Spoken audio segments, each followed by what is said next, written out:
ค่ะก็ได้เวลาอันสมควรแล้วนะคะขอต้อนรับทุกท่านค่ะกลับเข้าสู่งาน FinTech Challenge 2017 อีกครั้งค่ะหวังว่าทุกท่านนะคะจะได้รับความรู้จากหัวข้อสัมมนาในช่วงเช้าแล้วก็จากนิทรรศการนะคะจาก FinTech Startup มากมายเลยนะคะที่อยู่ข้างนอกค่ะ Ladies and gentlemen, welcome back to the FinTech Challenge 2017. I hope all of you are enjoying our event so far, and I'm very excited for our upcoming session. This morning, they mentioned a little bit about artificial intelligence, and our distinguished speaker will be talking about the rise of the machines, introduction to artificial intelligence, and its application in capital markets. Our speaker is Dr. Florian Spiegl. He is an experienced FinTech entrepreneur. His Hong Kong-based FinTech company, FinFabrik, provides solutions in trading and wealth management, including digital assets such as cryptocurrencies. And his passion is to enable financial inclusion with technology. May I now invite Dr. Florian Spiegl to come on to the stage, please? Thank you.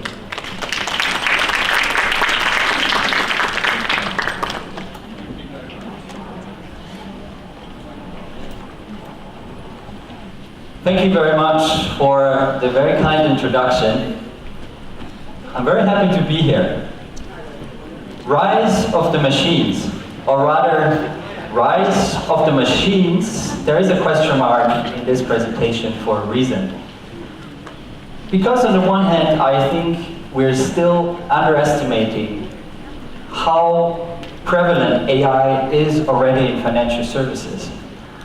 But on the other hand, there's still a long way to go for its full potential in financial services, but especially in capital markets.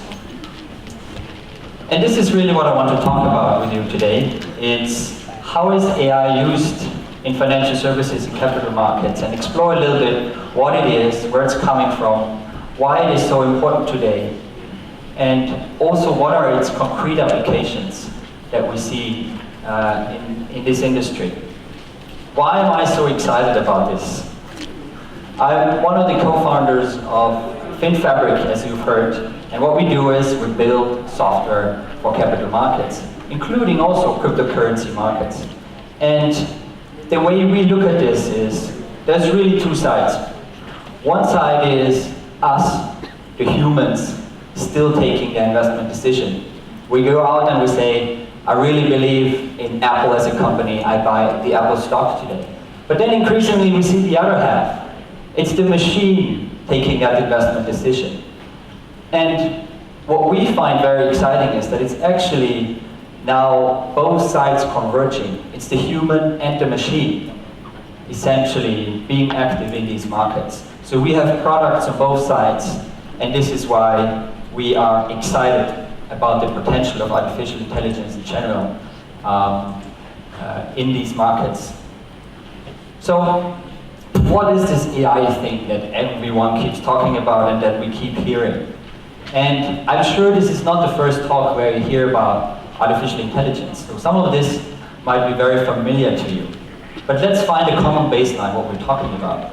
And I like to start with the simplest thing we can look at, intelligence in general. It's actually a combination of three things. It's perception, cognition, and action. Let's not forget the action. Perception means we're observing our environment. We're checking what's going on checking what is going on around us. Then we use reasoning to make sense of all of that. And finally, we take action. So as humans, we have our senses to observe. We have our brain, this incredible machine in our skull to reason, to try to make sense of all of that. And finally, we have our bodies. We have a human embodiment to take action. It's not so different with machines. Artificial intelligence also has these three components. First of all, it's observing the environment. That a machine can do with sensors. You know, some of you are taking pictures right now. Yes, you're collecting data. That's what you're doing. You're observing your environment. Or the little machine in your hand is observing your environment. Then, the brain of the machine is algorithms. And finally, not to forget, there's also always an action in AI. it's a robot embodiment, and that can be something as narrowly defined as actually a robot, but a machine embodiment can also be a screen. This is how the machine interacts with the environment, how it plays back information into the environment. Same three components, very important just to understand the basics of machine intelligence. But then there is more to it, really. So let's run through these things, because these terms fly around a lot, and I think a lot of people use them without knowing what they mean. So in the simplest terms, AI really is machines performing a task that typically require human intelligence. It's as simple as that. And that definition alone tells you that AI actually has been around for a while. We're just talking about a different kind of AI now. And then there's two subcategories. The first one is the one that is the most relevant today, I would say. It's ANI, Artificial Narrow Intelligence. What AI is today, it's solving very specialized problem sets. It's very focused on a very specific, clearly defined problem. For example, generating an investment return at low risk. Very clear. The same AI will be terrible at finding the directions in a car. It's very specialized. And by the way, your calculator is also a special kind of AI. It's very good at arithmetic, right? It's much better than you, but it's only very valuable for this. AGI, on the other hand, is artificial general intelligence. It means the intelligence becomes applicable to different fields. It's actually our intelligence. We are good at many things. We are not the best in everything, but we're good at many things. We're very flexible. And AGI, so that intelligence from a machine, is still a long way out. That is far in the future. But we're seeing strong development on an narrow intelligence. Machine learning, the next term. Really, it is one type of artificial intelligence where it's a computer, you could say, that learns from a set of data without necessarily being programmed for that. I give you a tangible example from my world, from capital markets. Maybe some of you know algorithmic trading. It's automated investing into stock markets, for example. That is not something new. People did that back in the 80s. And you can do it in a very simple way. Let's define a very simple algorithm together. I have Apple as a stock.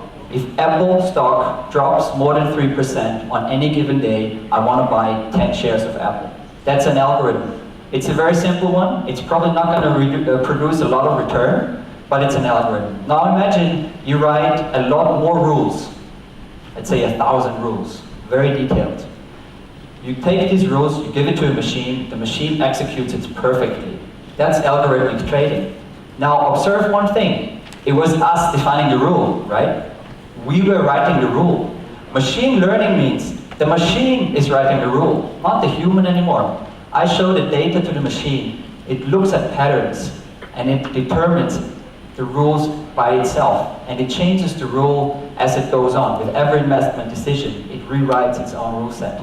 And me as a human, I don't even know anymore what the rules are. It's a black box. That's machine learning. It completely changes how, for example, algorithmic trading works. Neural networks is, again, one type of machine learning using a specific technique that mimics our brain. We'll go into more detail into that later. And then finally, deep learning is, I would say, and there is a debate on that, but for me, it's one way of using a neural network with many layers. But what it does is that the system itself defines the feature set. Now that's a little bit abstract. Let's again use an example of what I mean. Now, can you all see that? What is this? A horse, yes. Not so shy, you can shout it out. But second question is more challenging. Why? Why is this a horse? Why did you all say, without even thinking, the same thing? We don't really know, right? So, a horse has certain features. You can start with very simple ones like, okay, the long legs, the pointed ears, the shiny fur. You could probably come up with like 50 features of this object. And if all the features are correct, the result is horse. Okay, let's use our features What is this? Yes, at least you're shouting it. It's a donkey or a mule. If we had applied our feature rule to this thing, the result would have been what? Horse. So what's the difference between the two? Again, right? We don't really know. We know, but we don't know why. So this is what I mean with, I'm sorry, this is what I mean with, is this me? This is what I mean with feature sets. It's not exactly clear what determines a certain object or determines a certain outcome. It becomes intangible really, not very tangible anymore. That's deep learning. Okay, you all know AI is everywhere, right? I don't have to tell you. I flew from Hong Kong. About 7 to 8 minutes of that flight is a human flying. The rest is the machine. I came here using Google Maps. Of course it's AI guiding me, so on and so forth. When I do shopping on Amazon, everywhere, it's AI involved everywhere. So it's already around us. But we're talking about financial services. So I want to look into sort of where did this come from and why is it everywhere today? Again, it's not a new thing. It's been here since the 1950s. You may have seen the movie about Alan Turing. He wrote a groundbreaking academic paper actually, Computing Machinery and Intelligence. It's still a cornerstone of research in AI today. 1950s, that's a long time ago. So I'm not going into the details here, but what you can see is it was a development over time where we saw summers, so-called summers and winters. The summers were the times where everyone was incredibly excited and said, this is going to change the world. And then the winters were the ones where everyone was disappointed because it couldn't keep up with the high expectations. We've seen it since the 50s. What we are seeing now, though, is that we can probably assume that we will not see another winter. And the expectations are sky high, but very likely we will hit these expectations. That is what's different about modern day artificial intelligence. So why is it actually spring now? What are the reasons? Why is it a different world today than it was 20, 30 years ago?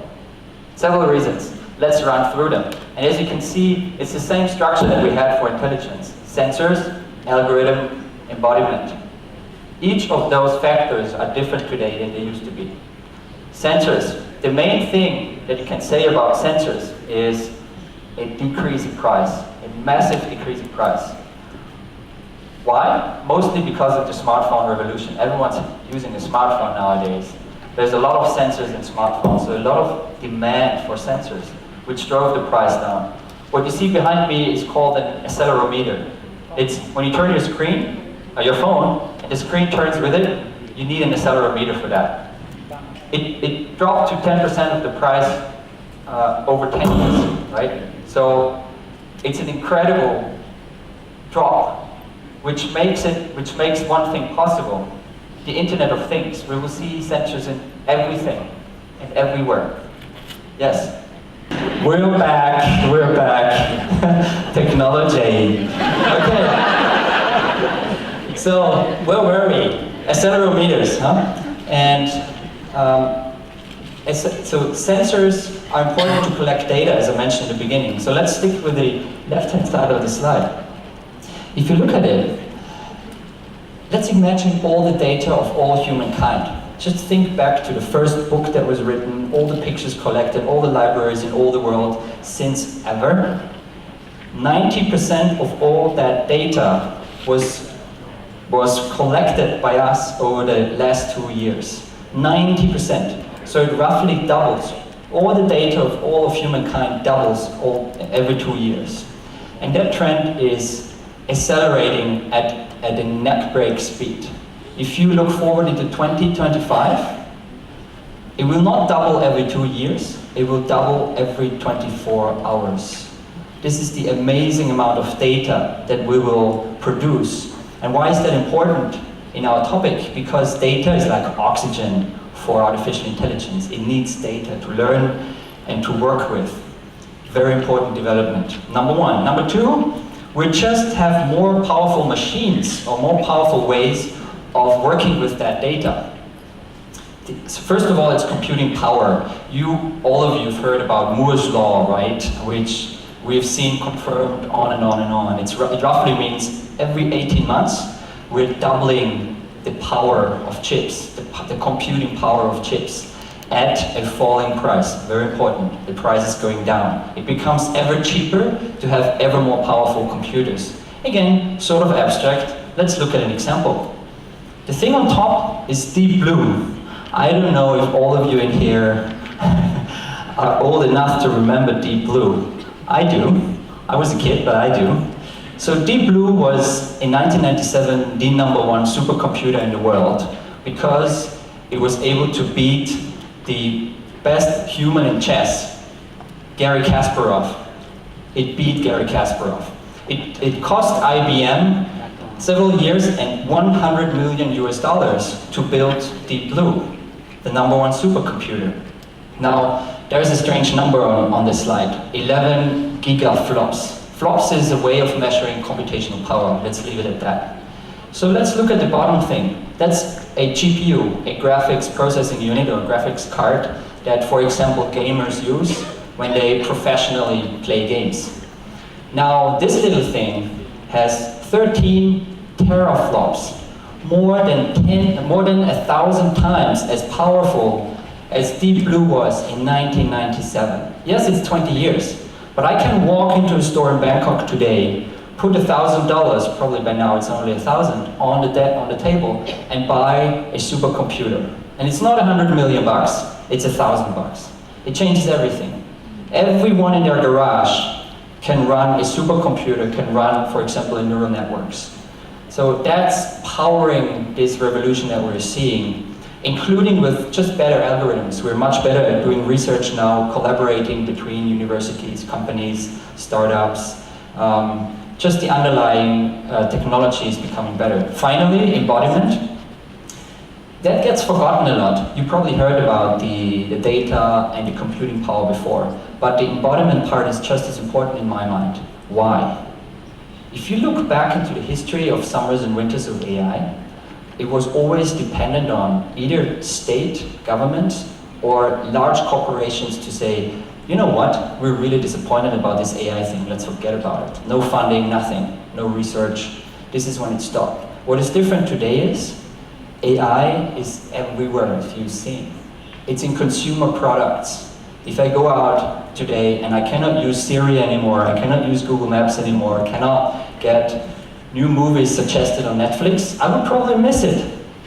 It's in consumer products. That's another reason why it has accelerated so much more, and it's very unlikely to go away, because it's us now deciding if we want it or not. So these three things are really powering the AI revolution. This is why it's spring. Now, for the next few minutes, you have to bear with me a little bit, because I want to look a little bit into the technicalities. I think we as speakers, we always underestimate our audience and we think you will be terribly bored.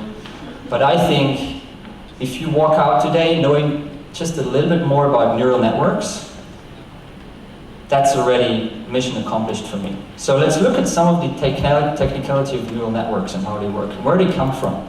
And some of you might know that already a lot better than I do. It will not be long. So first of all, there's different ways to do AI. As you can see behind me.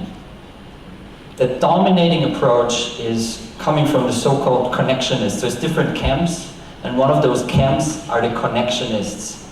And they use neural networks for artificial intelligence. It's coming from neuroscience, and it uses a technology still now dominating that's called backpropagation. There's others, for example, like Bayesian networks that are very, very important actually, and no one really talks about. Let's not forget about them, but the main takeaway here is that there is different ways to do AI, but the dominating one is neural networks, connectionists. Now, how does this work? Biology, technology, methodology. The biology, as we heard, it's basically neural networks try to mimic our brain in a very simple way, but it's working. So our brain has, again, a debate, probably around 100 billion neurons. And you can imagine it like a tree. A tree has branches and roots, but it's kind of a weird forest because the roots of one tree are connected to the branches of another. And it forms a network.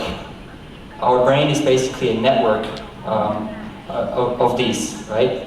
And at each point where the two or several neurons connecting, it forms a so-called synapse. And each neuron has roughly 1,000 of these connections. So if you do the math, in our head we have around 100 trillion synapses, an incredible amount. So how does it work? Very simplistically, there is a signal running through our neurons. It's actually an electric signal, electrochemical signal. And it goes from one neuron to the next via the connections. If that happens, we say a neuron fires. It sends on the signal to the next or to several other neurons. And this is where the connection between the two, where the synapse gets stronger. And I'm terribly oversimplifying, but this is how our memory works. Strong synapses, a lot of strong synapses. This is also when I repeat something, I will remember it better because the synapses will get stronger. So this is how it works in very simple terms. So what we can do with technology, as you can see in the middle, we can try to replicate that on a very simple way. It's signals coming in, they're getting a weight, and then they go out to the next synapse. So I can form a network of these synapses. And then finally, there's a methodology of having different kinds of networks. This is all it is. But it's very, very powerful. If you build a lot of layers into these networks, it's called deep learning. And it's doing something similar that we do in our brain. Okay, so let's start with the lesson and look at a bit more the application of AI. I want to run through some of those examples that I mentioned in the beginning. Not all of them, because we don't have enough time. We can maybe cover it when maybe we do some Q&A after this. But AI is in the entire stack of financial services. The example I'm going to give you is in the field that I'm in, investment management. Let's jump there. Also something you might have heard before. If you did not, please later look up this company and read the Bloomberg article about it. It's very interesting. It's called Renaissance Technology. They've been around since the 80s, and they have done algorithmic investing since they started. And how it works is, they do not hire bankers or financial services people. In fact, if you send a CV to them and there is any banking experience on it, they toss it into the trash immediately. Why? Who do they hire? They have around 300 employees, 90 of them have PhDs in, guess what? Math, physics, rocket science, these kind of things. So they know nothing about financial markets. What they do is they develop algorithms and then they let the machine make the investment decision. And it has had an incredible success. So the Medallion Fund, which is their employee fund, only for them, not for external investors, produced 55 billion in returns since inception. And they almost never, very rarely produced any loss. So it's one example where you can see, and yes, they are an exception out there, but it's one example where you can see that machines are very good at taking investment decisions if done right. And I want to give you an example now from my world. We also have an algorithmic trading product, an algorithmic trading platform. What we do with it, we let it invest into cryptocurrencies for something called statistical arbitrage, which is price differences between different exchanges. Why are we doing that? Because the cryptocurrency market is still very early, it's still very young. I think it's still the Wild West, to be honest, right? You've heard it, we need more regulation in it, and yes, absolutely. It's still starting and taking shape, but what that also means, there's still a lot of room of opportunity, a lot of inefficiencies in the market that machines are best to take advantage of, automating the trading in these markets. So you can use a standard approach, the algorithmic approach I explained in the beginning, but you can also use a so-called recurring neural network and a kind of AI to speculate in these markets. Yes, it takes a lot of time to train it, to trial it, but very quickly we saw that it works, not perfectly, but we know over time it will get better. So this is where AI already sits at the center of capital markets technologies. And whenever we meet with traditional players like banks,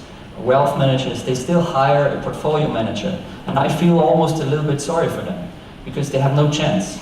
So my prediction, I will come back later to my other predictions, is that at some point we will limit the way we allow AI to speculate in these markets, because we as humans will decide, no, we want the financial services markets, the stock markets for ourselves, and we will not leave it to the machines. We'll do something similar like we did with high frequency trading, limiting its use. But it's there, right? So you see, I think with the next speaker, you'll actually see something around this compliance automation, a very important topic. And I'm mentioning that as a second example because to me it perfectly exemplifies why AI is so important.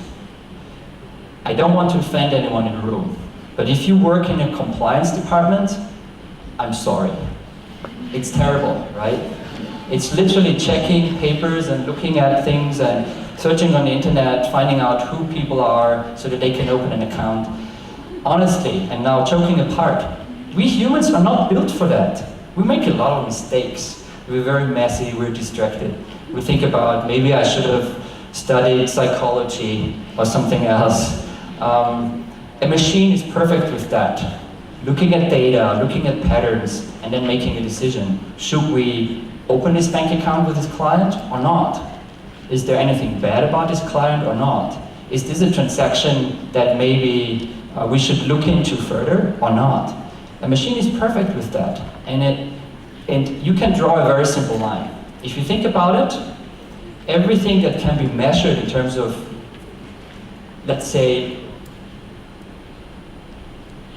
activity, or let's say output over a certain time, so efficiency, will go to the machines.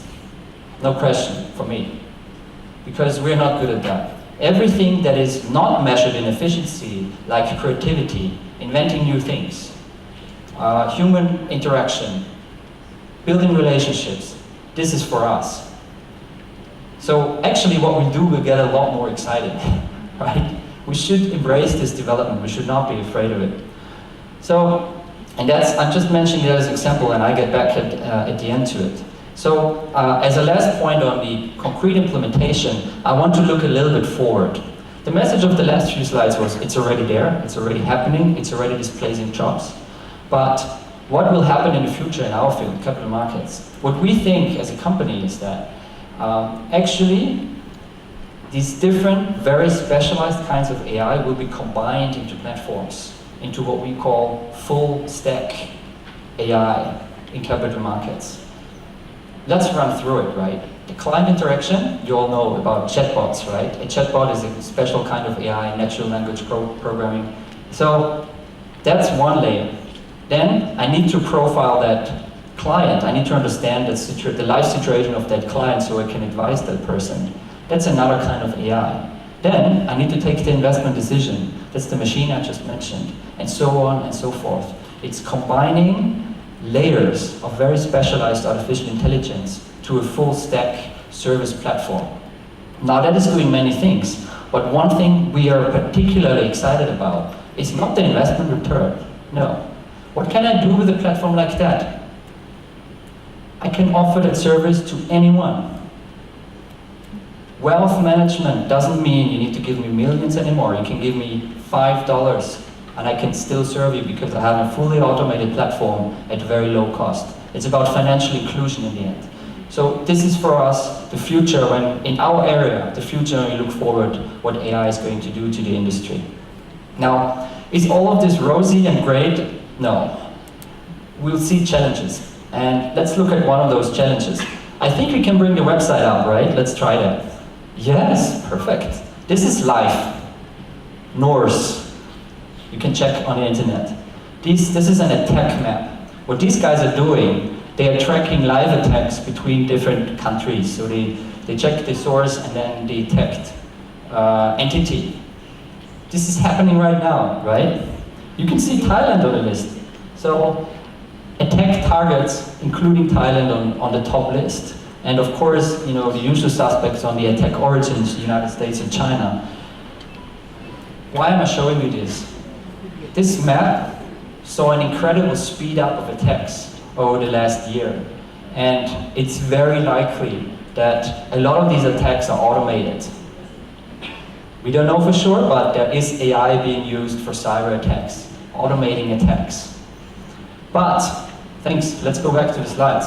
But what you can use AI as well is for the other side, for defending against it. Right? Malware, distributed denial of service, IoT protection, endpoint protection, or social engineering. Again, humans are doing this job today. They're looking at logs, computer logs, what happened in the system, and then they identify suspicious patterns. Perfect for a machine to do, perfect for AI to do. And there's a lot of companies in the space that are building solutions like that. So even for cybersecurity, which is inherently important for everything we do in the digital world, AI will change everything again. There's an example that's from MIT, where they are combining unsupervised learning, so automated pattern detection. Same engine, essentially, like you could use to take investment decision to observe activity in a network, but then they still have the human that also observes and tags suspicious activity. So the system is learning from the human, supervised learning. This example is important because this is where I think the future will be. And this is for me now, taking a step back. Let's look at all of this. This is the last slide.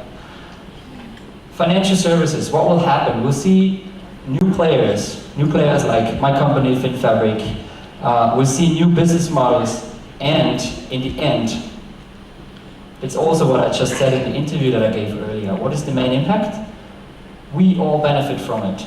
Better consumer outcomes, better user experience, more secure environment, better services for everyone, including people who don't have as much money. That will be the main result of it. Impact on the economy. Yes, we see a massive increase in productivity. If I automate all the thousands of compliance jobs that we have today, there will be an explosion in productivity. But importantly, and this is why I showed you the example from MIT, is let's not assume, oh, there's this terrible robot coming and taking my job because it's so much better at everything that I do. That's not true. The AI will always be very specialized. So think about it, AI will be like a colleague that is very smart in something and incredibly dumb in everything else. It will work alongside you. You will be able to turn your head and ask the AI, okay, tell me about stock market developments before a rate hike in the US over the last 30 years. And we'll turn back in 3 seconds and give you correct answers. It will be like a colleague. It will help us to do a better job. Workforce? Yes, of course. Because I have this AI colleague, I don't need as many human colleagues anymore. And it's a reality that we all need to accept, I think, and prepare for. It's already happening, you know, Kenjo, I didn't show you Kenjo, it's an AI system that banks already use, Goldman Sachs, for example. It replaces white-collar jobs. It replaces the entry-level investment banking analyst, high-paid, highly prestigious jobs, actually. It's already happening now. So, that, as you heard, right, I don't see a problem in that because we'll find new roles. The real challenge is, it's happening very fast. If you think back about the Industrial Revolution, it happened over 40, 50 years. Our society had a lot of time to adapt to it. We will not have a lot of time to adapt to what AI is going to do to our workforce. This is something we need to solve as a society. Finally, humankind. Yes, there's a lot of people out there who say, okay, the robots will destroy the world and they will dominate us. And basically we're toast. I don't believe in that. We will always be in control. We will not allow for AI to take over anything. But we need to be prepared for it. How can you and I be prepared? I think it's very simple. It's about continuous learning. This is why I showed you all these things that maybe were a little bit boring for some of you. It's about being prepared, understanding what's happening, maybe seeing new opportunity, maybe seeing new jobs that you're interested in. That's what I think is important. And then finally, and I hinted to that earlier, I think it will be a fantastic thing, because in the long term, we as humans will be able to do the things that we're built to do. Create things, innovate, come up with crazy ideas, move to the next level as humankind. The machines, I think, will never be able to do that. Yes, they will develop some sort of creativity, but, you know, and I'm now quoting Jack Ma, the founder and chairman of Alibaba. He says, yes, the machines will be much smarter than we are, they already are, but they don't have one thing that we have as humans, wisdom. They don't have wisdom, and they never will have. And I agree to that. So let's make use of that, embrace the revolution everywhere, including financial services, and you know, come up with new innovative services that help us to make financial services better for all of us. Thank you very much.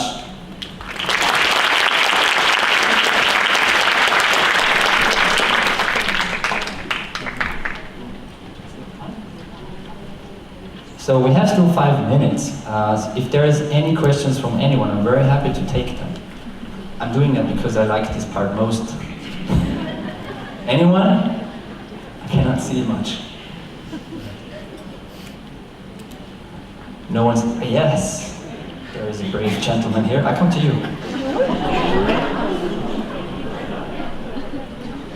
When you are talking about the AI now in the stock market or the capital market, do you have a rough idea how many percentage are now doing the AI versus humankind trading in the world right now?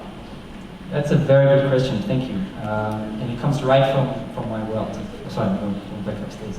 So, it's an estimate, right? We know about machine trading. It is already around 60% of trading estimated in the markets in the US. Just volume. Why? Because the machine goes in and out of positions very quickly. So it creates a lot of volume. Specifically about AI, we don't know yet. There is no exact number. Why? Because the line between, you know, the old school machine trading, which is more about speed, and AI, algorithmic investing, is not very clear. So I heard a number, I heard an estimate that already now it's around 10 to 15%. You know, places like Bridgewater, so the largest hedge fund in the world, Renaissance obviously, they do most of their trading apparently already using artificial intelligence. And I mentioned it earlier, I think the trend is very clear, it will become more and more. We see it from our clients. Most of our clients are Chinese companies, and they are very, very, very interested and bullish on artificial intelligence in investment markets. I think it will hit a ceiling where we will decide, okay, let's stop here. Because otherwise, we don't have a stock market for us anymore. We're not good at investing really, but we like it. So let's keep it for us as humans and restrict AI trading. Another question? Yeah, we can do one more. Anyone? Yes. You mentioned that the AI is never going to be a threat because we're always going to be in control. Sorry, I think we can't hear you. Again, it's technologies. You mentioned that AI is never going to be a threat because we're always going to be in control. So are you saying that the singularity is not viable, it's not going to happen? Yes, I think I understood the last part, singularity, right? Yes. Yes. Yeah, so just for everyone, singularity is a term where, well, it's different definitions, but one definition is that this is really when we have what you saw in the very beginning, artificial general intelligence, where machines in the end are, one machine could be more intelligent in everything that we are good at, right? So once that happens, that machine could theoretically control us. And for me, it's two worldviews, you know, and I wrote it on a slide. You can be dystopian and afraid about that, or you can see the benefits of it, but be prepared. So I think what would the things that we're seeing happening in the US, for example, with OpenAI, the initiative by Elon Musk is very important. Like one way of preventing that to happen, the singularity to happen, is to open up a lot more and to share the latest technologies a lot more, and not to have the best AI being concentrated in the hands of very few people. I think that is one core element. But wherever I go and whoever I speak to, and people who are a lot deeper into AI than me, all of them are thinking about this problem, and that gives me a very positive outlook that we're able to deal with it. But let's not underestimate the threat, right? If there's a system that controls, I don't know, our power supplies, our subways, our cars that drive autonomously, our planes, and so on and so forth, we need to be aware that there is a potential threat involved. But I think it all goes into a direction where we are already now preparing for that, and that will prevent that from happening. So I'm still very, very positive. I think we're really out of time. Thanks again.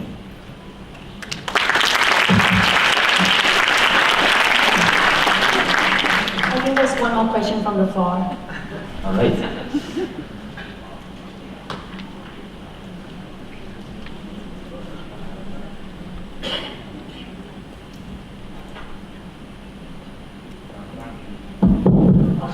Yes. Hi. Because you mentioned about compliance automation, I also would like to ask any company that have a full function of using AI to control and also monitoring. And the second question is, I think our pain is listening to the tape, because when salespeople talk to the clients and we have to listen to tape, do you have something that can listen to Thai language? So two excellent questions. So the first one is about automation in compliance, right? And this is what the next talk will be about. So you will learn a lot in the next presentation about RegTech, regulatory technology. The short answer is no. I don't know a company that completely automates that using AI, because it's still very early days. I know about companies that automate parts of it. For example, sanction screening. When there is a transaction happening, it's not that tough to do, because it's a long list that you check against, and you can deploy a system that learns over time to get ever better and faster at checking against that list. Or KYC, know your client, where I have to find out, is that a client that we shouldn't do business with as a bank, for example. Again, there's lists out there, so there's data that you buy, and that you compare against the data that you have about your client, perfect for a machine. So there's companies that are using AI to do that, but nothing, to my knowledge, that goes front to back and covers the entire compliance process, because there's a lot of elements to it, right? But I think we'll see that happen. It will take some time, but not forever, to see that happen. Second question, that's a very good question, because we as a company, we're partnering with a Hong Kong startup that developed the first chatbot in Cantonese. Because it's such a complex and hard language to automate, they are the only ones in the world, I think, still that can do, they use AI, NLP again, for a chatbot. About Thai, frankly, I don't know. I really don't know. But it would be very interesting, because of course, you also will interact in your natural language with systems. So I actually would assume that it already exists. If not, it's only a question of time, because there's a clear market need for that going forward. And that's all for the session. And I'll ask Florian to lead us perfectly into the next session, which will be on RegTech.